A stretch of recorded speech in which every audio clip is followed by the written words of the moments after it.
Film ഗാരേജിന്റെ ഇന്നത്തെ വർഷങ്ങൾക്ക് ശേഷം ബോക്സ് ഓഫീസ് റിപ്പോർട്ടുകളിലേക്ക് ഇവർക്കും സ്വാഗതം. വിനീത് ശ്രീനിവാസന്റെ സംവിധാനത്തിൽ നിറയെ താരനിരയോടെ തിയേറ്ററുകളിലേക്ക് എത്തിയ ആദ്യ ദിവസം തന്നെ പോസിറ്റീവ് അഭിപ്രായം നേടിയെടുത്ത സിനിമയാണല്ലോ വർഷങ്ങൾക്ക് ശേഷം.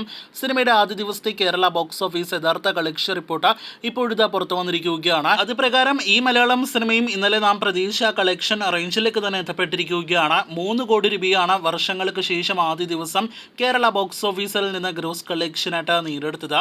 വളരെ മികച്ച കളക്ഷൻ കേരളത്തിൽ നേടിയെടുത്ത സിനിമയുടെ സംവിധായകൻ വിനീത് ശ്രീനിവാസൻ ഇതുവരെ സംവിധാനം ചെയ്ത സിനിമകളിൽ ഏറ്റവും ഉയർന്ന കളക്ഷൻ നേടിയെടുത്ത സിനിമ. ധ്യാൻ നായകനെത്തിയ സിനിമകളിൽ പ്രധാന റോളിലെത്തിയ സിനിമകളിൽ ഏറ്റവും ഉയർന്ന കളക്ഷൻ നേടിയെടുത്ത സിനിമ.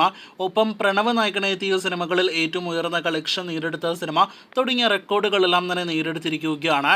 2022 ഒമിക്രോൺ തരംഗത്തിനിടയിൽ തിയേറ്ററുകളിലേക്ക് എത്തിയ വിനീതിന്റെ പ്രണവ് നായകനെത്തിയ സിനിമയാണല്ലോ ഹൃദയം. അന്ന് 50% ഒക്യുപ്പൻസിയിൽ 5 ജില്ലകളിലെ തിയേറ്ററുകൾ സിനിമയ്ക്ക് പ്രദർശിപ്പിക്കാൻ കഴിയാത്ത സാഹചര്യത്തിലും 2,70,00,000 രൂപയാണ് ഹൃദയം അന്ന് കളക്ഷൻ നേടിയെടുത്തത്. ഇപ്പോഴത്തെ ആ കളക്ഷൻ റെക്കോർഡാണ് വിനീത് ശ്രീനിവാസന്റെ ഏറ്റവും പുതിയ സിനിമ മറികടന്നിരിക്കുന്നത്. ഇതോടെ വമ്പൻ നേട്ടം തന്നെ സിനിമ നേടിയെടുത്തുവെന്ന് സംശയം പറയാം.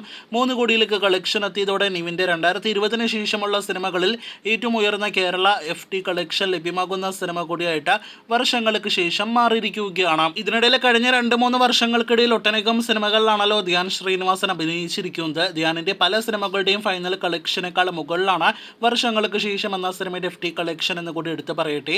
വർഷങ്ങൾക്ക് ശേഷം എന്ന സിനിമയ്ക്ക് കേരളത്തിന് പുറത്ത് തമിഴ്നാട്ടിലും കർണാടകത്തിലും കൂടാതെ വിദേശ രാജ്യങ്ങളിലെ ഗൾഫ് രാജ്യങ്ങളിലെല്ലാം തന്നെ മികച്ചൊരു ബുക്കിംഗ് ആദ്യ ദിവസം നടന്നുവെന്നും അതോടൊപ്പം തന്നെ കേരളത്തിനേക്കാൾ കൂടുതൽ ഓവർസീസ് കളക്ഷൻ വർഷങ്ങൾക്ക് ശേഷം എന്ന സിനിമ നേടിയേക്കുമെന്നാണ് നിലവിൽ പുറത്തു വന്നിരിക്കുന്ന വിവരം. അത് ശരിവയ്ക്കുകയാണെങ്കിൽ ഇന്നലെ പ്രതീക്ഷിച്ച പോലെ 5 കോടിക്ക് മുകളിലെ വേൾഡ് വൈഡ് കളക്ഷൻ അല്ല, 6 കോടി രൂപയ്ക്ക് മുകളിലെ വേൾഡ് വൈഡ് കളക്ഷൻ വർഷങ്ങൾക്ക് ശേഷം എന്ന സിനിമയുടെ കാര്യത്തിലും പ്രതീക്ഷിക്കാം. സിനിമയുടെ കൃത്യമായ വേൾഡ് വൈഡ് കളക്ഷൻ ഇന്ന് രാത്രിയോടെ അതല്ലെങ്കിൽ വൈകിട്ടോടെ പുറത്തു വരുന്നതാണ്.